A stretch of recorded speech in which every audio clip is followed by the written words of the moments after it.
adultery. Thaddeus, Brunei imposed the law of stoning of women or anybody caught in adultery.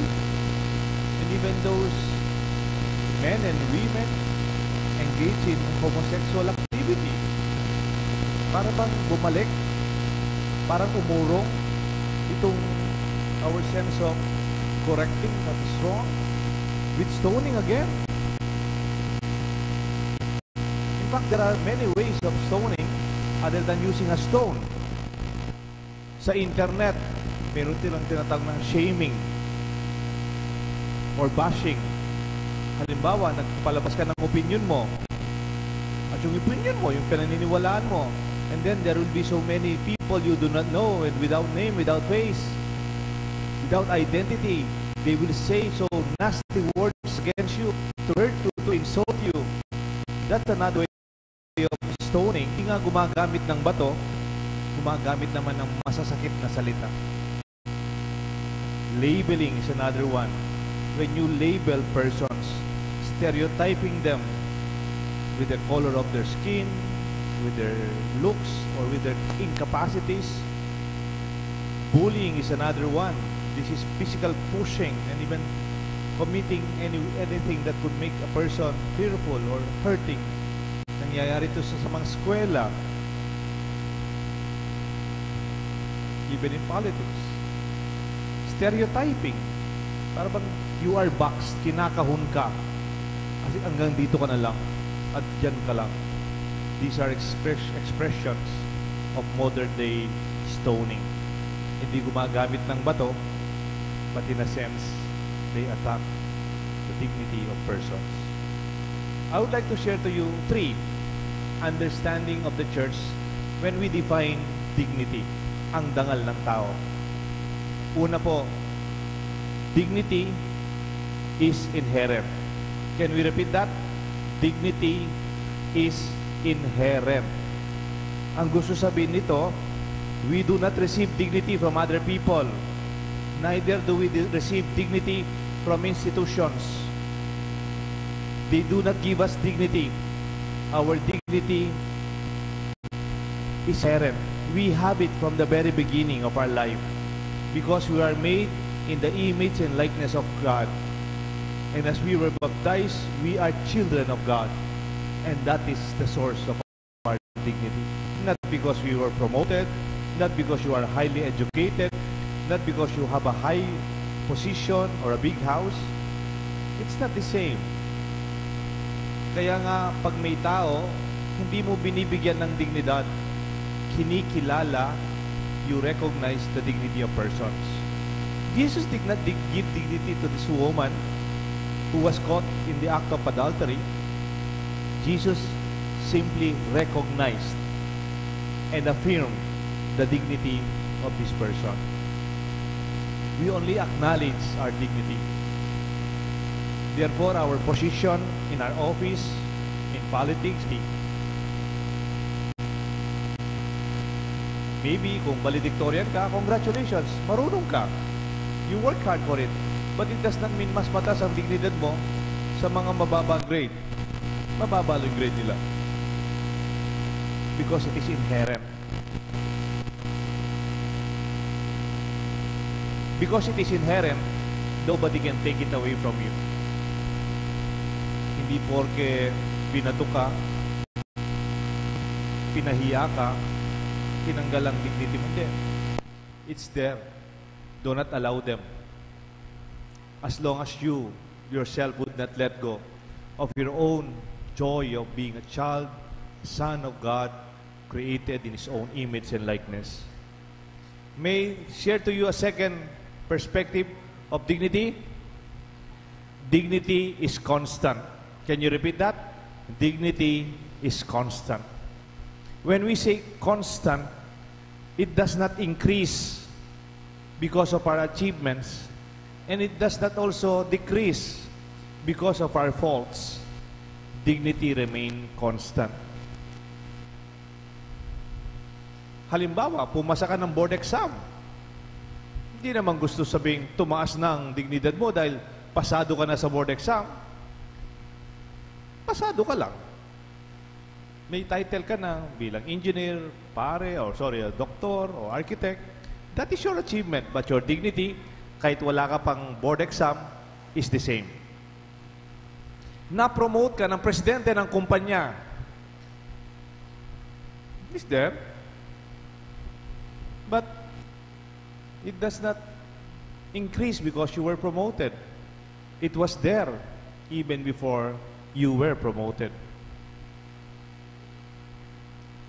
When you were young, and then tumasang nag-graduate ka ng high school, graduate ka ng college, na-promote ka, successful ka na, tapos sa tingin natin, matanda ka na, nagre-retire ka na, may sakit ka na, naka-wheelchair ka na, nasa hospital ka na.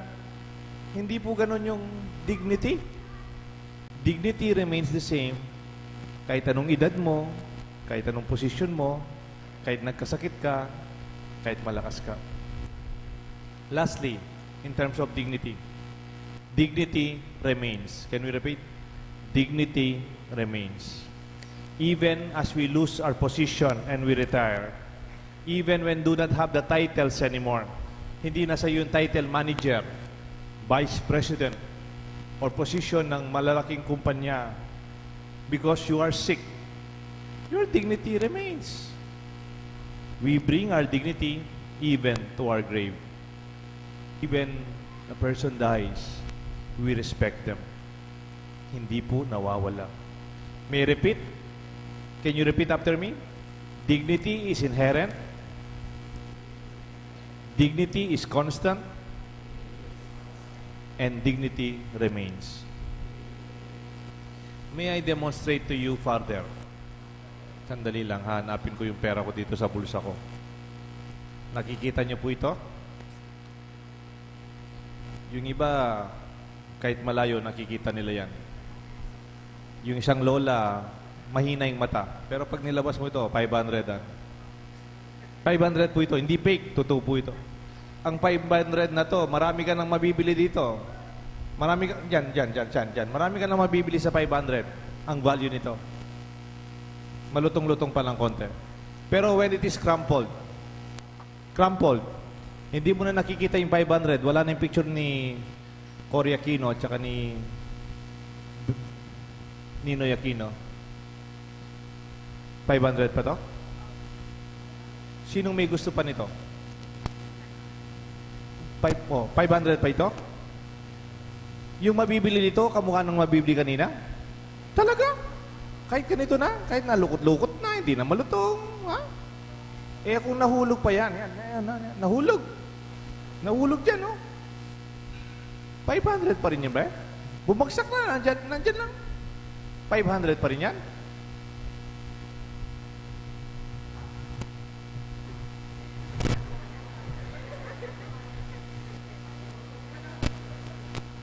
It was trampled down. Niyurak-yurak ko. Yan. Pinagsisip ako. Maldak yan. Talagang I stepped on it. 500 pa ba? Pupulutin niyo pa? Talaga?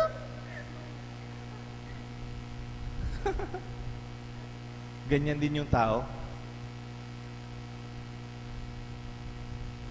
Even when you were crushed by your experience, even when you fall because of your sin, even when people will step down on you, insult you, your dignity, your value remains the same.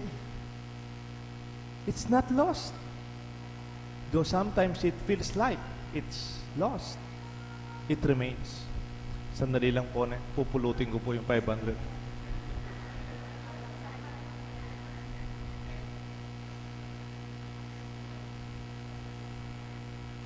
Pareho din po yung halaga. My dear friends, there are many people who feel they don't have value anymore. Like that woman being stoned. Akala nung may dalang bato, they could deprive of that woman her dignity. No. In fact, yung kanilang bato sa kamay, it represents their stoned hearts. Mga Pilipino, may expression doon eh. Pusong bato. The stone in their hands represented the callous and inconsiderate hearts of those men. In fact, when Jesus asked them to stone the woman, but they would begin, anyone who do not have sin, they placed down their stone and they walk away one by one. The way I see it, those men were also saved from their murderous, violent acts. Naligtas din sila kasi hindi bagay sa kanila ang humawak ng bato at saktan ang isang taong nagkamali. The woman who sinned, her dignity remained. Nagkamali siya, pero yung dangal niya, nandyan pa rin. Hindi lang bagay sa taong kasalanan pag may dignidad ka. Kaya pag nakikita tayong natutulog sa ilalim ng tulay, may nakikita tayong taong hindi mabuting ginagawa, why do we ask them to change or help them? Because hindi bagay eh. Anak sila ng Diyos. That's why we help the poor, because hindi naman kasi bagay sa taong nagpapalimos. There's something more dignified than that. And in a way, I hope matanggal na sa isip natin yung material things that we enjoy makes us better in terms of dignity. Halimbawa, malaki yung bahay ko. Kumpara doon sa taong maliit yung bahay. Do you think mas mataas yung dignidad ko kaysa doon sa maliit yung bahay? Hindi. Malaki lang yung bahay ko. Okay yun. Komportable ka. Pero the dignity, it's the same. Halimbawa, mataas ang posisyon ko. Ako yung manager. Tapos mayroon akong staff. Mas mataas ba yung dignidad ko? Hindi. You don't just have the same function. Yung trabaho mo, trabaho niya, hindi lang pareho. Siguro pati sweldo. But the dignity is just the same. It's constant, it's inherent, and it remains. Halimbawa, nakakotse ako, yung kotse ko, naka-aircon, brand new yung kotse ko, tapos nakabarong ako, tapos yung katabi ko sa daan, naka-bisikleta, three-wheeler, at sa likod ng kanyang bisikleta, may basura. Tapos pinagpapawisan siya, ako naka-aircon. Mataas ba yung dignidad ko doon sa nakabisikleta? Hindi. Nakakotse ka lang. Mas komportable ka, salamat sa Diyos. Pero yung nakabisikleta, please, just remember our teachings today. You have the same dignity. Ngayon po, naintindihan nyo bakit kailangan nating irespeto ang iba? Those who are not like us. If we can even afford our due respect to them because we are the same. Tapos ng college, the dignity remains the same. Blessed are you are educated. But make sure our dignity is the same. I just want to end with a story. Minsan po, mayroong isang bidding. Mayroon pong auction. Titinda po sila ng mga second-hand materials. Malalaking muebles, malalaking magagandang paintings, malalaking antique na gamit. Tapos, meron silang pinapabid. It is an old violin. $10. Kaya lang, it is old. It is dusty. It is dirty. And it's out of tune. $10.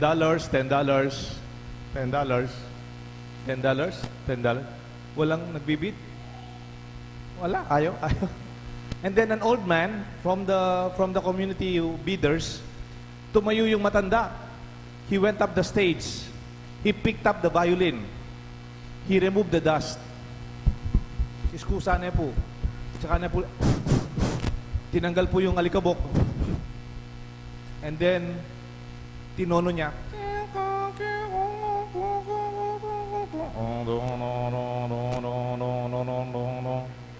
Nung natono na po, he played the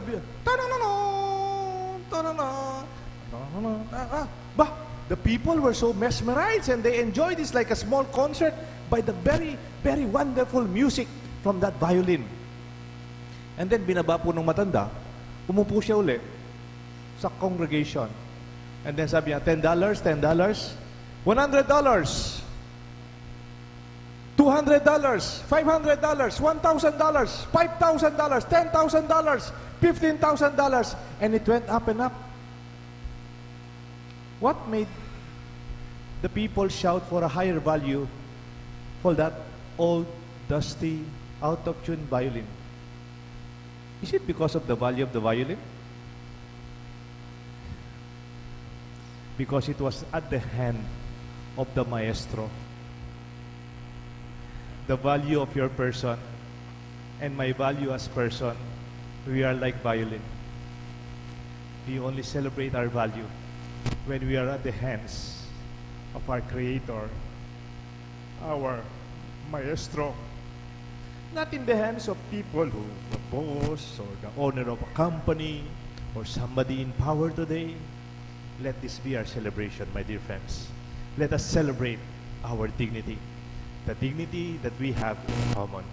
We are God's children. May God bless us all, the Father, the Son, and the Holy Spirit. Amen. Together, my dear friends, with sincere hearts and with passion in our faith, let us profess our faith in God. I believe in God, the Father Almighty, creator of heaven and earth, and in Jesus Christ, his only Son, our Lord, who was conceived by the Holy Spirit.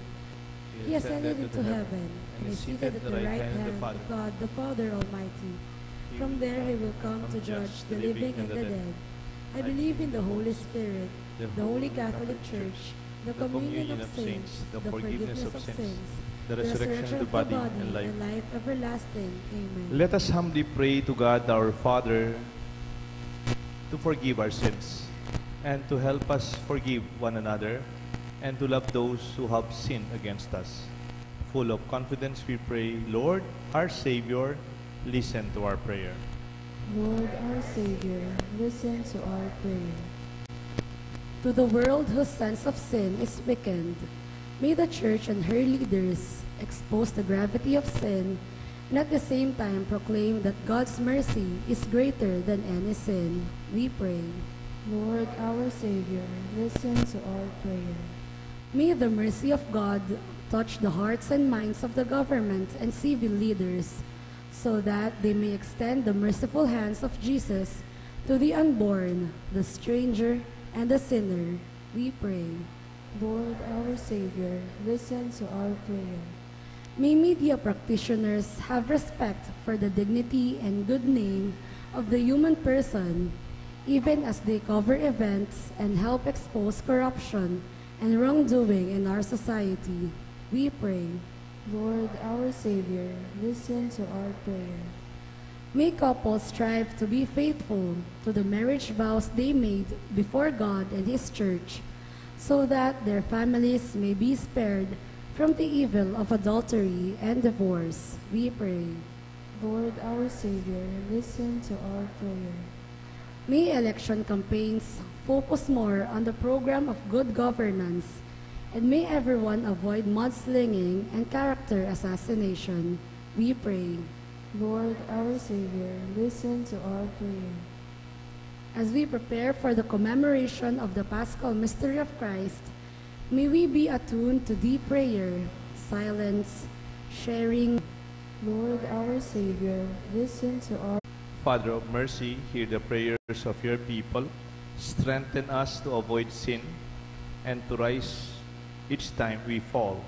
And we ask this through Christ our Lord. Amen.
Hosanna in the highest. Blessed is he. In a similar way, when supper was ended, he took the chalice, once more giving thanks. He gave it to his disciples, saying, "Take this, all of you, and drink of it, for this is the chalice of my blood, the blood of the new and eternal covenant. It will be shed for you and many for the forgiveness of sins. Do this in memory of me."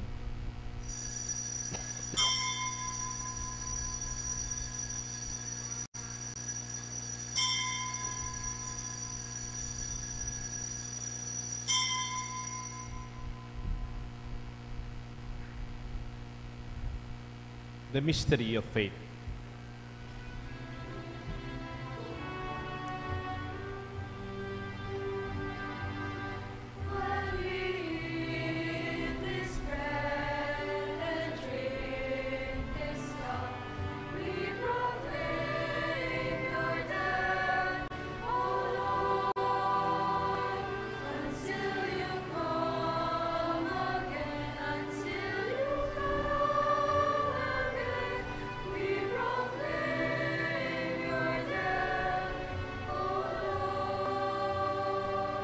Therefore, as we celebrate the memorial of his death and resurrection, we offer you, Lord, the bread of life and the chalice of salvation, giving thanks that you have held us worthy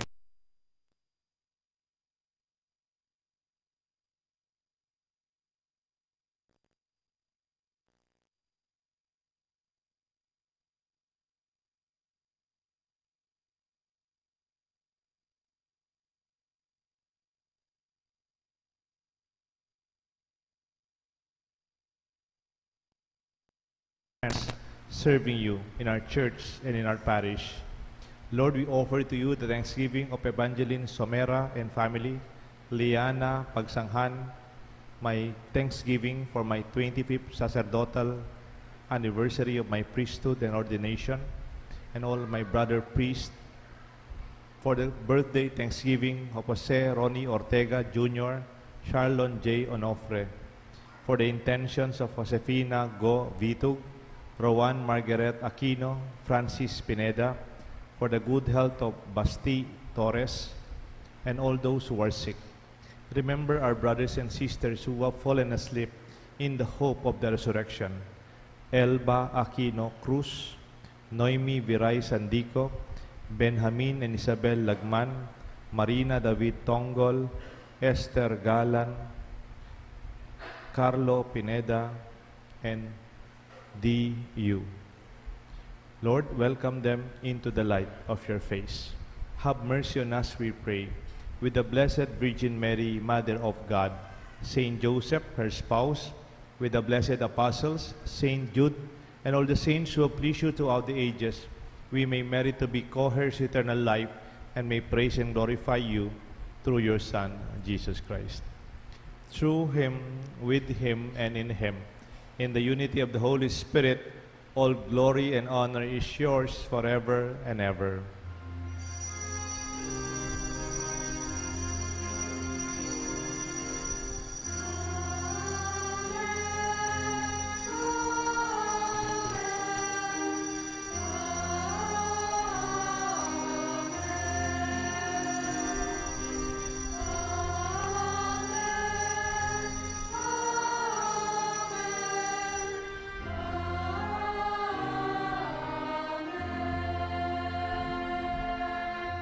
Let us call God our Father with the very prayer that Jesus gave us.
Deliver us from every evil.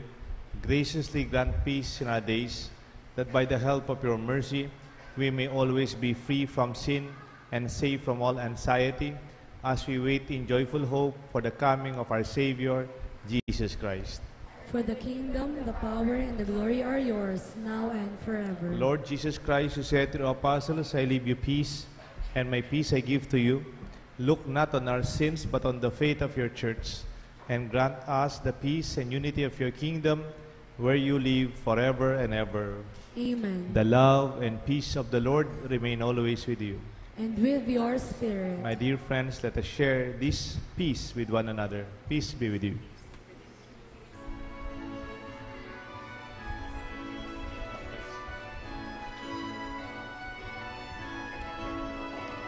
Kordero ng Diyos na nag-aalis ng mga kasalanan sa libutan, maawa ka. Let us sing with our choir. Kordero ng Diyos na nag-aalis ng mga kasalanan sa libutan, maawa ka. Kordero ng Diyos na nag-aalis ng mga kasalanan, ipagkaloob mo sa amin ang